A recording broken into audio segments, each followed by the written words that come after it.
மறுநாள் வந்த உதய்சரன் வெறும் கையுடன் வரவில்லை. ஒரு விவாகரத்து பத்திரத்தையும் கையோடு கொண்டு வந்து அனைவரின் மனதிலும் இடியை இறக்கினான். அவனைக் கண்டதும் ஆவலுடன் ஓடிச் சென்று வரவேற்றவளே, முகத்தில் எந்த உணர்ச்சியுமின்றி அளவிட்டவனின் விழிகள் கடைசியாக அவள் வயிற்றில் பதிந்தன. சட்டென்று ஒரு வெற்றி புன்னகை அவன் இதழோரம் கசிய இடுங்கிய கண்களுடன் அவளையே நோக்கியவன். கங்கிராட்ஸ். இந்தா, நீ கன்சீவ் ஆனதுக்கு ஒரு சின்ன பரிசு என்று ஒரு கவரை அவளிடம் நீட்டினான். குழப்பத்துடன் அதை வாங்கியவள் ஆசையுடன் பிரித்தபோது அமைதியாகவே இறுதிவரை இருந்து சட்டென்று உயர்ந்து சீறிப்பாயும் சுனாமியாய் அதிலிருந்த வாசகங்கள் அவளை சுழற்றி போட்டன. அவளிடம் விவாகரத்து கோரியிருந்தான் அவளுடைய ஆசைக் கணவன் உதய்சரன்.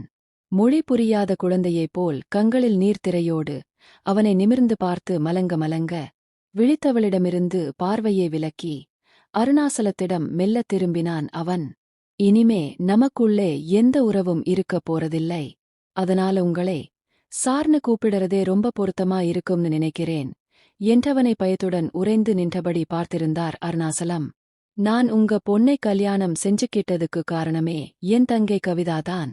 எங்கம்மா அப்பா இறந்தபுறம் எவ்வளவுதான் பணமிருந்தாலும் பாசம்கிற உயர்ந்த பொக்கிஷத்தை நான் அனுபவிக்க கொடுத்தவங்க என்னோட பெரியப்பாவும் பெரியம்மாவும்.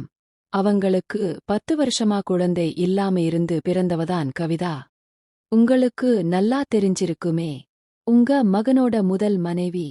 அவளுக்கு கல்யாணம் நடக்க போறதை தெரிஞ்சு நான் எவ்வளவோ சந்தோஷப்பட்டேன். என்னோட பேட்டாவ அண்ணா அண்ணான்னு என் காலையே சுத்தி சுத்தி வந்த அற்புதமான ஒரு பொண்ணு அவ. வெளிநாட்டிலிருந்து என்னால படிப்பை பாதியில விட்டுட்டு அவ கல்யாணத்திற்கு வர முடியலை. ஆனா அவளுக்கு உங்க மகன் சதா பண்ணின கொடுமையை என்னாலே மறக்கவே முடியாது. 3 மாசம் கர்ப்பமா இருந்தவளே உதாசீனப்படுத்தி ஊரிலே எங்க பெரியம்மா வீட்டில கொண்டு வந்து விட்டுட்டு விவாகரத்துக்கும் நோட்டீஸ் கொடுத்தவன் அவன். அதுகூட பரவாயில்லை. அப்புறமா அவ கர்ப்பம் கலைஞ்சு மனநிலை சரியில்லாம போன புறமும் அவன் சொன்ன கொடூரமான பொய்யையும் அதனால விளைஞ்ச கொடுமையையும் என்னால மறக்கவே முடியாது. மனசாட்சி இல்லாதவன் அவன். என் தங்கை வயித்தில வளர்த்த குழந்தை தன்னோடதில்லைன்னு அவன் சொன்னான் பாருங்க. அந்த நிமிஷமே எங்க பெரியப்பா உயிர் போய்விட்டது. அவங்க உயிர் ஒரு நாள் கழிச்சு போச்சுன்னாலும் உடனே உணர்வுகள் மறத்து போச்சு. அப்புறம் ஸ்ட்ரோக் வந்து படுத்த பெரியம்மாவும் இப்பதான் சரியாகி இருக்காங்க. நான் அப்ப இங்கே இருந்திருந்தேன்னா நிச்சயமா அவனை ஜெயில்ல தள்ளியிருப்பேன். கவிதா இப்ப உணர்வில்லாத ஜடமா மெண்டல் ஹாஸ்பிடல்லேயேதான் 2 வருஷமா இருக்கா. என் மனசுல ரணமா எரிஞ்சிட்டிருந்த பகை இப்பதான் மெல்ல அடங்க ஆரம்பிச்சிருக்கு. ஏன்னா பதிலடி கொடுக்க போற ஒரு சின்ன சந்தோஷம். இப்ப அவன் தங்கைக்கு உங்க பொண்ணுக்கு அதே நிலைமை. கணவனால புறக்கணிக்கப்பட்ட ஒரு கொடுமை வரப்போகுது. என்ன செய்ய போறீங்க சார்? வன்மத்துடன் கேட்டான் உதய்சரன். கண்களுக்கு முன் 1000 பூச்சிகள் பறப்பது போல் பார்வை மறைத்து இருட்டிக் கொண்டு வர சட்டென்று உணர்விழந்து சரிந்தாள் சபர்மதி. உடனே ஓடிச் சென்று தாங்கி தண்ணீர் தெளித்து மயக்கத்தை தெளிவித்த அருணாசலம் பதட்டத்துடன் நிமிர்ந்தார். மாப்பிள்ளை நீங்க? அவர் முடிப்பதற்குள் ஆமாம், எல்லாம் தெரிஞ்சு உங்க குடும்பத்தை பழிவாங்கணும்னுதான் நான் இவளை கல்யாணம் செஞ்சுக்கிட்டேன். நாம அடிக்கும் போது வலி தெரியாது, அடிபடும் போதுதானே தெரியும். மத்தவங்களுக்கும் இப்படி வலிக்கும்னு குத்தலாக கூறினான் சரண். பதறி எழுந்தவர், இல்லை மாப்பிள்ளை, என் மகன் நல்லவன். அவன் பொய் சொல்ல மாட்டான். உங்க தங்கச்சி வேற ஒருத்தரை விரும்பி வயித்தில குழந்தையோடதான் என் மகனை கல்யாணம் செஞ்சுக்கிட்டா. அதனாலதான் விவாகரத்துக்கு சம்மதிச்சு எழுதி கொடுத்து அவளை பழைய காதலனோடவே சேர்த்து வச்சிடறேன்னுட்டு போனான். அதுதான் உண்மை. ஆனா அப்புறம் எல்லாமே விபரீதமாயிச்சுச்சு. அந்தக் காதலன் அவளை சேர்த்துக்க மறுத்தது அப்புறம்தான் எங்களுக்கு தெரிஞ்சது. அதனால்தான் உடனே உங்க பொண்ணு தப்பான முடிவுக்கு போயிருந்திருக்கா. போதும் நிறுத்துங்க. இன்னொரு பொண்ணை பற்றி இப்படி அபாண்டமா பேசறமேன்னு நாக்கு கூசலை. இதுவே உங்க பொண்ணா இருந்திருந்தா எவ்வளவு கேவலமான குடும்பம். உங்க பையன் ஒருத்தன்தான் மோசம்னு நான் நினைச்சேன். யாரோட புத்தி அவனுக்கு வந்திருக்குன்னு இப்பதான் புரியுது. என் தங்கச்சிய நீங்க கல்யாணம் முடிச்ச மறுநாளே கொண்டு வந்து விட்டிருந்தீங்கன்னா நீங்க சொன்னதை நான் உடனே நம்பியிருப்பேன். 2 மாசம் அவளோட உங்க பையன் ஜாலியா குடித்தனம் செஞ்சிட்டு ஏன் கொண்டு வந்து விடணும் ரோத்ரமாக இறைந்தான் சரண். அந்த பையன் டிராவல் ஏஜென்சி வச்சிருக்கிறதாகவும் அதுக்காக வெளிநாடு போயிருக்கிறதால வந்தவுடனே போய் பேசலாம்னும் கவிதா சொன்னதா சதாதான் சொன்னான். அதுதான் தம்பி உண்மை. தவிப்புடன் கூறிய அருணாசலத்திற்கு வார்த்தைகள் தொண்டை குழிக்குள் சிக்கி தடைபெற்றன. போதும், எல்லாம் வேஷம். இப்ப என் தங்கச்சி பைத்தியமா சுய நினைவில்லாம இருக்கா? அங்கே உங்க பையன் இன்னொருத்தியே மணந்து சுதந்திரமா ஜாலியா ஊர் சுத்திட்டிருக்கான். அத நாங்க பாத்திட்டிருக்கணும். அப்படித்தானே? மெதுவாக முன்னால் வந்த மங்களம், தம்பி பொறுமையா இருங்க, அவர் சொல்றதெல்லாம் நிஜம் என்றார் தயங்கியபடி. அவரையே ஒரு கணம் கூர்ந்தவன் வெறுப்புடன், நீங்களும் ஒரு பொண்ணுதானே? இது எவ்வளவு பெரிய பழின்னு உங்களுக்கு தெரியாது. கட்டின புருஷன் தன் குழந்தைய இல்லைன்னு சொன்ன கொடூரமான அவமானத்துலதான் என் தங்கச்சி கார் முன்னாடி விழுந்து இருக்கா என்றவன் ஒரு முடிவுடன் சபர்மதியிடம் திரும்பினான். அதெல்லாம் நடந்து முடிஞ்ச கதை. இப்ப எனக்கு தேவை இந்த விஷயத்துல உன் முடிவு. இந்த டைவர்ஸ் நோட்டீசுல உன் கையெழுத்து போடறதுக்கு மறுத்தா நானும் உங்கண்ணா சொன்ன பொய்யே சொல்ல வேண்டியிருக்கும். இது என்னோட குழந்தை இல்லை. நீ முன்னாடியே எவனையோ காதலிச்சு கெட்டுப் போனவ அப்படின்னு ஊர் முழுக்கச் சொல்லுவேன். புலியாய் உருமினான். அவன் பேச்சை கேட்டவுடன் இதயமெல்லாம் பரவிய வலி உணர்வுகளை எல்லாம் அவள் உயிர்ப்பை தொலைத்திருந்தாள். மனம் சுக்கு நூறாகச் சிதறியிருக்க உள்ளே எரிமலையாய் கனன்றது. கலங்கிய விழிகளுடன் அவனையே பார்த்தவள் சட்டென்று சீற்றத்துடன் அந்த பத்திரத்தை எடுத்து கையெழுத்து போட்டுவிட பதறியபடி ஓடி வந்தார் அருணாசலம். என்ன காரியம் செஞ்சிட்டம்மா? இதுன் வாழ்க்கை. நான் எப்படியாவது மாப்பிள்ளையோட கை கால்லே விழுந்தாவது உன்னை அவரோட சேர்த்து வைக்கிறேண்டா. தவிப்புடன் அவளை தன் மேல் சாய்த்து கொண்டார். தனக்காக அவர் சரணுடைய கால்களில் விழுவதா? என்ன கொடுமை! அவனுடைய வார்த்தைகள் தீப்பொறியாய் உள்ளிறங்க சட்டென்று விலகியவள், வேண்டாம்பா, அன்பு இல்லாத ஒரு வாழ்க்கை எனக்கு தேவையில்லை. கல்யாணம்ங்கிறதுக்கு அடிப்படையே பரஸ்பர நேசம்தான். அது இல்லாத வாழ்க்கை வர்ணங்களே இல்லாத ஒரு வானவில் மாதிரிதான். இப்ப என் எதிர்காலமும் அப்படித்தான் ஆகிப்போச்சு தீர்க்கமாய் கூறினாள். அவ்வளவு நேரம் கண்ணீரை அருவியாய் பொழிந்த கண்கள் சுட்டும் விழிச்சுடராய் உலர ஆரம்பித்தன. இல்லைடா, நீ புரியாம பேசறே. உன் வயித்தில இருக்கிற குழந்தை என்னாகிறது? பிறக்கும் போதே ஒரு அப்பா தன் குழந்தையை மறுக்கிறது. எவ்வளவு கொடுமை அப்படின்னு தெரிஞ்சுமா இப்படி ஒரு முடிவெடுத்தே? ஆமாம்பா, எனக்கு இந்த குழந்தை வேண்டாம். அழிச்சிடலாம். இது பொண்ணாயிருந்தா என்னை மாதிரிதானே அதோட வாழ்க்கையும் சீரழிஞ்சு போகும். பாவம். ஒருவேளை ஆணாயிருந்தா எந்த பொண்ணோட வாழ்க்கையை அது அழிக்குமோ? அப்படிப்பட்ட குழந்தை எனக்கு வேணாம். இப்படி இருந்தாலும் அப்பாவோட புத்தி கொஞ்சமாவது இருக்குமே, கசப்புடன் கூறினாள். எல்லாவற்றையும் கேட்டிருந்த சரணின் இதழோரம் சிறு விரக்தி புன்னகை ஒன்று அரும்ப, மறு நிமிடமே அந்த விவாகரத்து பத்திரத்தை கையிலெடுத்துக் கொண்டு வேகமாக வெளியேறினான் அவன். தன் வாழ்க்கையின் லட்சியம் என்று குளக்கரையில் அவன் கூறியது தன் குடும்பத்தை பழிவாங்குவதுதான் என்பதை தாமதமாக புரிந்து கொண்டாள் அவள். அன்று அவள் வாழ்க்கையிலிருந்து விலகிச் சென்றவன்தான். 3 வருடங்கள் கழித்து சபர்மதி இன்றுதான் அவனை பார்க்கிறாள். அவன் சென்ற பிறகு அவள் எவ்வளவோ கதறியும் சிசுவை கலைப்பது பெரும்பாவம் என்று புரிய வைத்து பிடிவாதமாக குழந்தையை அழிக்க எண்ணிய அவள் மனதை மாற்றித் தடுத்துவிட்டனர் அருணாசலமும் மங்களமும். மசக்கையாலும் பிற உபாதைகளாலும் கஷ்டப்படும் போதெல்லாம் அவள் மனம் தன் அனுபவங்களை பாடங்களாக்கி ரணங்களை உரமாக்கியது.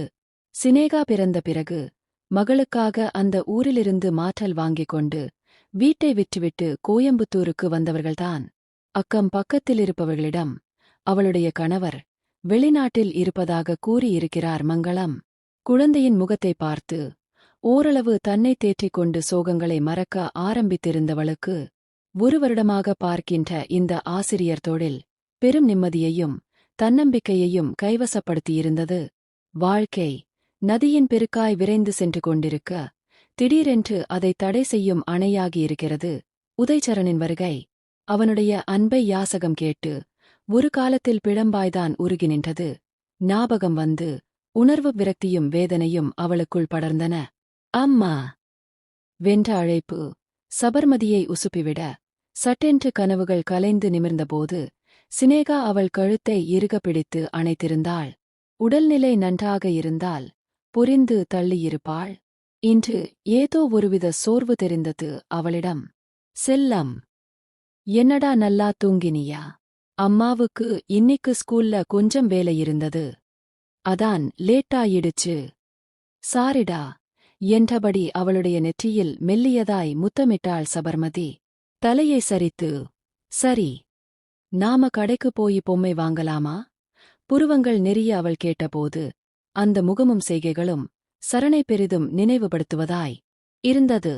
மாநிறமாய் கூர்மையான விழிகளுடன் எடுப்பான நாசியும் அழுத்தமான முகவாயும் எந்தவித மாற்றமும் இல்லாமல் அவனுடைய தடத்தை அவளிடம் பதித்திருக்க, அந்த குண்டு கன்னங்கள் மட்டும் விதிவிலக்காய் தான் எவ்வளவுதான் மறக்க முயன்றாலும் பிடிவாதமாய் அவனை நினைவுபடுத்துகின்ற வகையில் தன் உதிரத்தில் ஜனித்திருந்த அந்த பட்டு பிஞ்சை அவளால் வெறுக்க முடியவில்லை.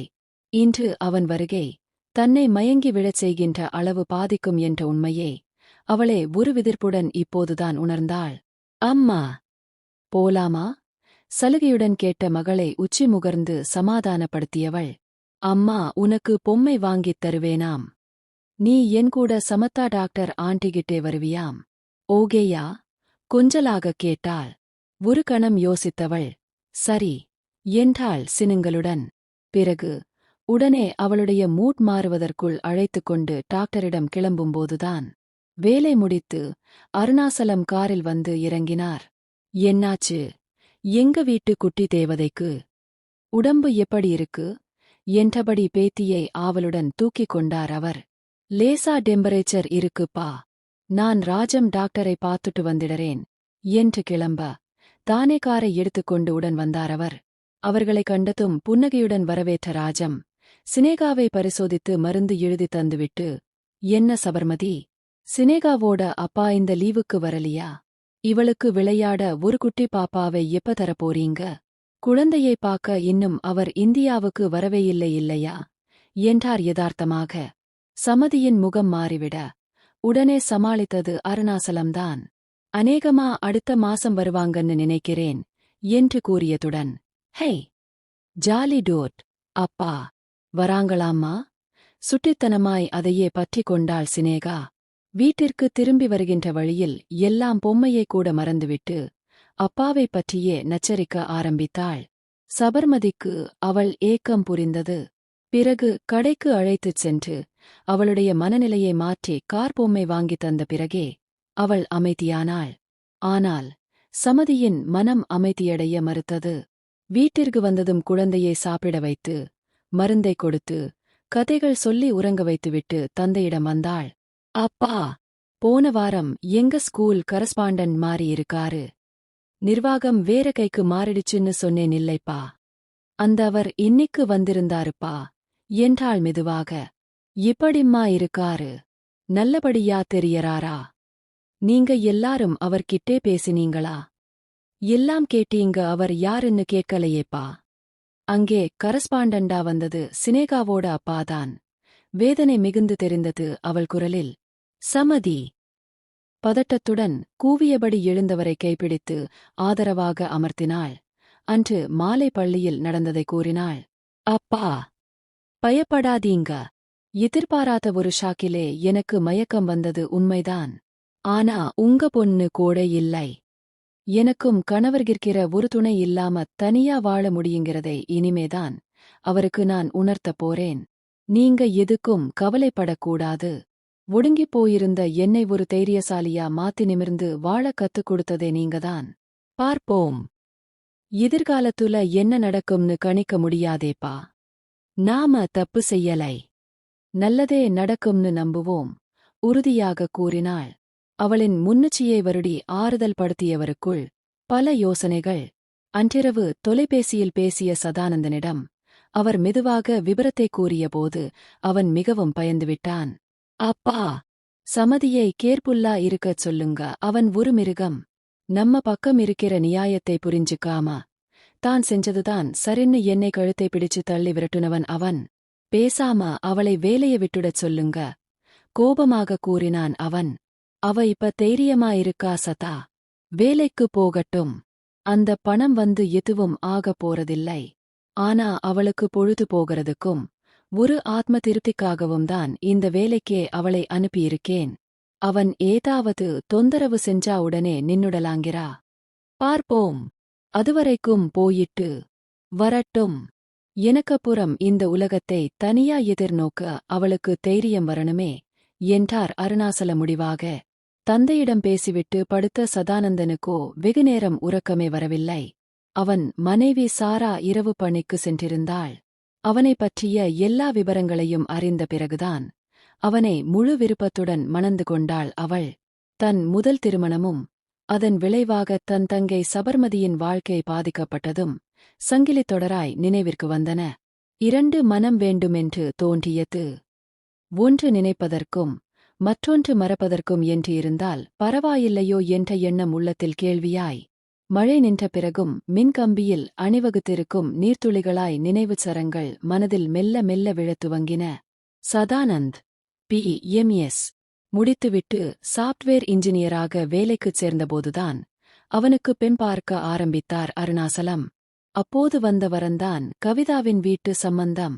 தரகர் வந்து பெண் வீட்டினர் பெரிய கோடீசுவர்கள் என்றும் ஒரே பெண் என்றும் நன்றாக படித்த மாப்பிள்ளையாக தேடுவதாகவும் சதாவை பிடித்திருப்பதாகவும் கூறினார். அவர்களிடம் தாங்கள் மத்தியதர குடும்பத்தைச் சேர்ந்தவர்கள்தான் என்பதை விளக்கிச் சொல்லும்படி கூறியவருக்கு கவிதாவின் தந்தை ராஜேந்திரனே ஒரு கடிதம் எழுதியிருந்தார். அதில் ஜாதகத்தையும் அனுப்பியிருந்தவர் வசதியை பற்றி பிரச்சனை இல்லை என்றும் நன்றாக படித்த மாப்பிள்ளையாகவும் நல்ல குடும்பமாகவும் தன் பெண்ணிற்கு பார்ப்பதாக எழுதியிருந்தார். பிறகு பெண் பார்க்கச் சென்றபோது கவிதாவை அனைவருக்குமே பிடித்துவிட உடனே திருமணம் முடிவானது. ஹாஸ்டலில் தங்கி பிஎட் படித்து வந்த சபர்மதியும் கல்யாணத்திற்கு வர திருமணம் இனிதே நடந்து முடிந்தது. எல்லோரும் மிகவும் மகிழ்ந்தனர். வீட்டில் முதல் கல்யாணம் என்பதால் கலகலப்புக்கு குறைவின்றியிருக்க சபர்மதி தன் அண்ணியை கேலி செய்யும் போதெல்லாம் அவள் ஏனோ சோகமாகவே இருப்பது போல் தோன்றியது. முதலிரவன்று 1000 கனவுகளுடன் காத்திருந்த சதாவிற்கு அவனிடம் பேச வேண்டுமென்று கூறி தயக்கத்துடன் கவிதா சொன்ன விஷயம் பெருமிடியாய், நான் ஒருத்தரை மனசார விரும்பினேன். எங்க ஊரிலே டிராவல் ஏஜென்சி நடத்துறாரு அந்த மூர்த்தி. என் ஃப்ரெண்ட் சிந்துவோட வீட்டுக்கு நான் போகும்போதுதான் அவர் எனக்கு பழக்கமானாரு. நான் அவரை விரும்பறது யாருக்கும் தெரியாம இருந்தது. ஒருநாள் அப்பா எங்க 2 பேரையும் சேர்த்து வச்சு பாத்திட்டாங்க. உடனே எனக்கு வரன் பார்க்க ஆரம்பிச்சாங்க. அவரு வேற ஜாதிங்கிறதும் 10வது தான் படிச்சிருந்ததும் அப்பாவுக்கு பிடிக்கலை. அப்பதான் நாங்க ஓடிப்போக முடிவு செஞ்சோம். அதையும் கண்டுபிடிச்சி அப்பா தடுத்திட்டாங்க. அப்புறம் நாங்க 2 பேரும் ஒரு நாள் கணவன் மனைவியா வாழ்ந்துட்டோம். இப்ப நான் 2 மாசம் கர்ப்பமாயிருக்கேன். டிராவல் ஏஜென்சி பிசினஸ் விஷயமா மூர்த்தி மலேசியா போயிருந்தப்ப அப்பா இந்த கல்யாணத்தை அவசரமா முடிச்சிட்டாங்க. என்னால எதுவும் செய்ய முடியலை. எங்கண்ணா லண்டன்லே படிக்கிறாங்க. அவங்க கிட்டவும் என்னால பேச முடியலை. பயமா இருக்கு. நீங்கதான் என்னை புரிஞ்சுக்கிட்டு மூர்த்தியோட சேர்த்து வைக்கணும். கண்ணீருடன் கைகூப்பி இறைஞ்சினாள். வாழ்க்கை ஆரம்பித்த முதல் நிமிடமே முடிந்தது. அவனுக்கு பேரிடியாய். அன்று மலர்ந்த அவனுடைய நேசநெஞ்சம் மூச்சு காற்றுக்கு தவித்து ஏங்க முட்டுவிட்ட உறவு பூ அன்றே வாடியது, உதிர்ந்தது. என்ன செய்வதென்று புரியாமல் தவித்துப் போய் சிலையாய் அமர்ந்திருந்தவன் பிறகு தன்னை அமைதிப்படுத்தி நிமிர்ந்து, அந்த மூர்த்தி இந்தியாவுக்கு எப்ப வருவாரு? மெலிந்த குரலில் கேட்டான். 2 மாசமாகும்னு கடை ஆள் சொல்றாரு. அவரை தொடர்பு கொள்ளவும் முடியலை. ஒரு 2 மாசம் என்னை பொறுத்துக்கிட்டீங்கன்னா நான் அவர் வந்தவுடனே அவரோட போயிடுவேன். அப்பாவிற்குத் தெரியக்கூடாது. கண்ணீர் சாரலாய் வழிந்தது. அதன் ஊடே வேறு யாரையும் மனதால் கூட நினைக்க விரும்பாத உறுதியும் தெரிந்தது. பெருமூச்சுடன் எழுந்தவன், சரி, நீ நிம்மதியா படுத்து தூங்கு, நான் பக்கத்து ரூமில படுத்துக்கறேன் என்றபடி அடுத்த அறைக்குள் சென்றான். மனமெங்கும் ரணமாய் வலிக்க தாலி கட்டிய மனைவியின் புறக்கணிப்பு அவன் ஆண்மைக்கே பெரும் சவுக்கடியாய் வெகுநாட்களாய் வேர்பிடித்து தழைக்க ஆரம்பித்திருந்த இனிய திருமணக் கனவுகள் வேரோடு மண்ணில் சாய்ந்து மனதில் ஒரு வெற்றிடத்தை ஏற்படுத்தின. கவிதா சதாவின் வாழ்க்கையை நீதானே என் வசந்தம் பாகம் 4 இல் பார்ப்போம்.